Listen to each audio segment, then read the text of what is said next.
Well, I mean, look, the thing about communists is they all think they're on some kind of bizarre same team.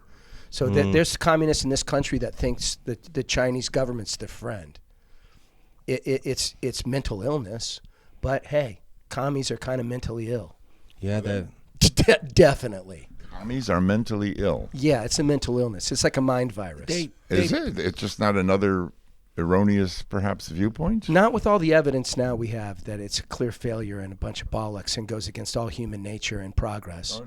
But I mean, let's try to keep this program really professional. In other words, what you were saying is that given what you regard as a large amount of evidence that communism doesn't work, which we've certainly seen, except I think the Chinese Communist Party might argue with it works a whole lot better than what we've got over here. Well, the further they get away from given the it, evidence that it doesn't work, they must all be crazy, is what you're saying. Well, I think that's quite a jump in terms of logic.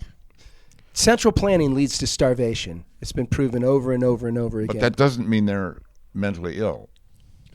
Well, I mean, if your belief system leads to your own suicide, then I would say that's a form of mental illness. They're not committing suicide in droves. Communism is suicide for a country. No, they're doing chop suey. Side.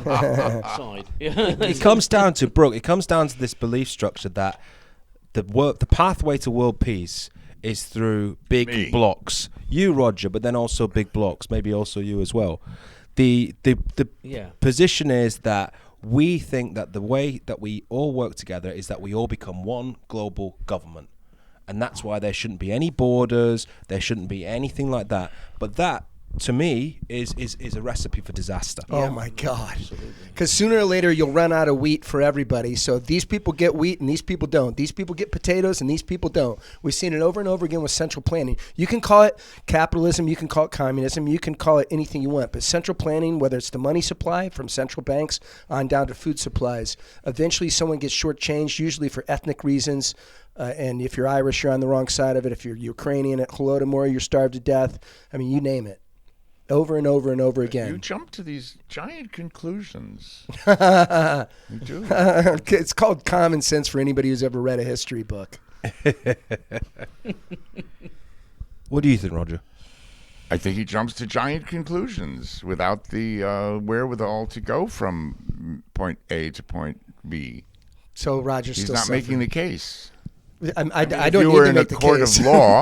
If you were in a court of law, you'd be stopped. They'd say, "Sorry, you got to go." Here's the thing: it doesn't hurt me that communists are stupid. Okay, because their punishment is that they're themselves. I operate in reality, and I profit from the outcomes of my ability to think clearly. Nobody has to listen to me. I don't have to prove it to anybody.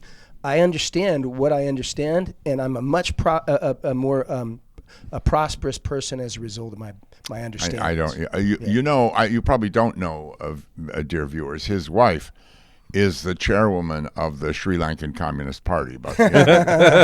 Not hardly, mate.